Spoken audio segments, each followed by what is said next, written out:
Hello, everybody. It's me, Bigfoot, Michigan Rob. This is when I say it's Friday, and it's time for another encounter story from a subscriber or an emailer. Well, today it's Saturday. It's a little after 1 in the afternoon. Yesterday, I'm in my backyard, and I want to dig out my garden. I do a garden every year. And lo and behold, my efforts were put to a stop when a groundhog, or woodchuck, if you will, I saw him scurrying across my property, and he ran under my deck. Gardens and groundhogs, they don't mix. I've got to somehow trap this animal or have him scurry off. So I went off and bought a bunch of repellent for animals. So I sprayed that around the deck, around the outside of the house and the perimeters to hopefully this scent will ward them off, because I can't put in a garden with a groundhog hanging out because it's just not a good mix. And I think y'all know what I'm talking about. They'll just eat it up, they'll tear it up. So I'm a bit in a quandary about this. So if anybody has any advice, shoot me a message after the video. Thank you to everybody for subscribing to Bigfoot Michigan Rob. If you're new here, again, please share. If you're old here or a member or a subscriber, please share me out.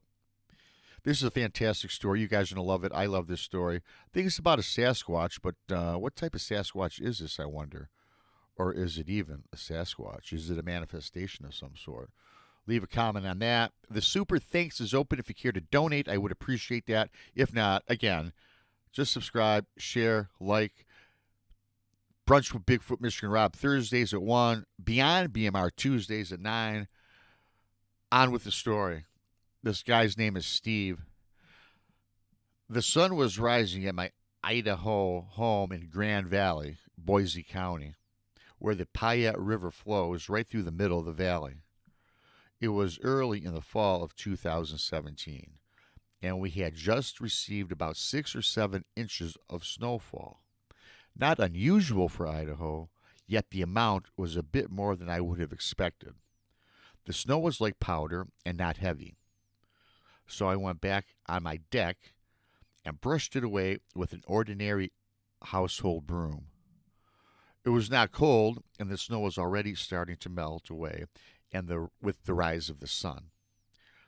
Looking out into the back of the house, I saw a lot of animal tracks. I left the back deck to walk the property and found bear tracks and gray wolf tracks. I found it very strange to have these animals roam so close to my house. Yes, I have seen them on the property a handful of times, perhaps 100 yards out, but the close proximity to the house was kind of alarming. When I first moved here in 2002, the realtor and locals did tell me that being so close to the forest and the mountain range out in the distance, that to expect something like this to eventually occur. So I was not too shocked, and I just figured it was a matter of time before the elements of the wild got closer than I had wanted. I do not have any pets, and it's just myself and my wife Amy, married at this time for about 10 years. I further walked out the property line. I came across some tracks that I literally could not explain. The tracks seemed wide and long. I did not have a tape measure, but if I were to guess, maybe they were 20 inches long and maybe about 8 inches wide. What really floored me was what appeared to be at least 2 or 3 toe impressions. Mentioning earlier about the snow, it was starting to melt. I attributed this to expanding the tracks itself, so perhaps making them oddly stranger or bigger than they should be. Still, those toe impressions were strange. I continued to follow these tracks for several more yards before they stopped. So, up to this point, I am already kind of apprehensive. Now I am just flat mystified and felt a little bit of anxiety start to rush through my head. So basically, the tracks stop, right? They just disappear or whatever. They do not continue. So this guy's a little apprehensive. I went back to the house and did not tell Amy about my discoveries and just tried to brush it off as though it was just the wind, the snow, and the melt that formed these strange patterns. I did, however, tell my wife of what I thought to be bear and wolf tracks, just so she would be aware, but not to scare her. A couple of months went by, and the prior discovery slowly dissipated, and life went back and continued as usual. There was no anxiety anymore, and I kind of just laughed off the whole situation. I did not know about Bigfoot, as that did come into my thoughts after watching several shows with an intrigue, but I was really not a believer of the creature and dismissed that premise early on. I was just relieved that not a bear or wolf had been seen since the day of the tracks that early morning. A fresh snow started to fall, and Amy and I put on our snowshoes and started to take a walk from our home. It was a light, billowy snowfall, and it was not terribly cold. Amy and I just enjoyed walking during these times when the elements were bearable to be outdoors. We knew that in a matter of weeks, a few weeks anyway, the temperature and snow would make it just not bearable to walk or do any hiking. We did have a couple snowmobiles that we enjoyed riding the trails when hiking or walking the trail was not feasible. We were quite a distance from the house when those large, non-animal, parentheses, footprints seemed to appear from out of nowhere. These were fresh and distinctive. Amy asked Steve, again my name, Rob, who is walking around out here? Before I could reply, she retorted, and whomever it is a huge man, and he's crazy. Who walks barefoot in the snow? We stopped and looked at the tracks, then followed for another 20 feet when suddenly they stopped, much like the prior tracks I found earlier in the month, several months ago.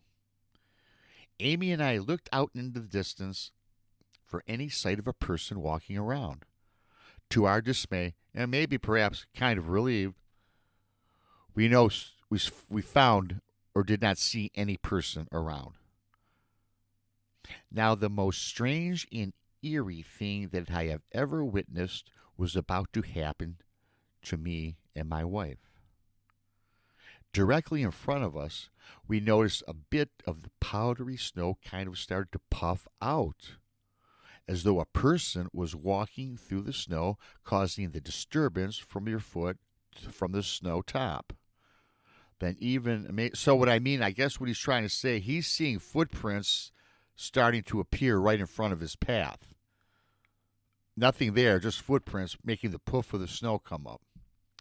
Then even more amazing, the footprints started to appear directly in the snow in front of us. Okay, I kind of foreshadowed that a little bit, much like the footprints and that had stopped earlier.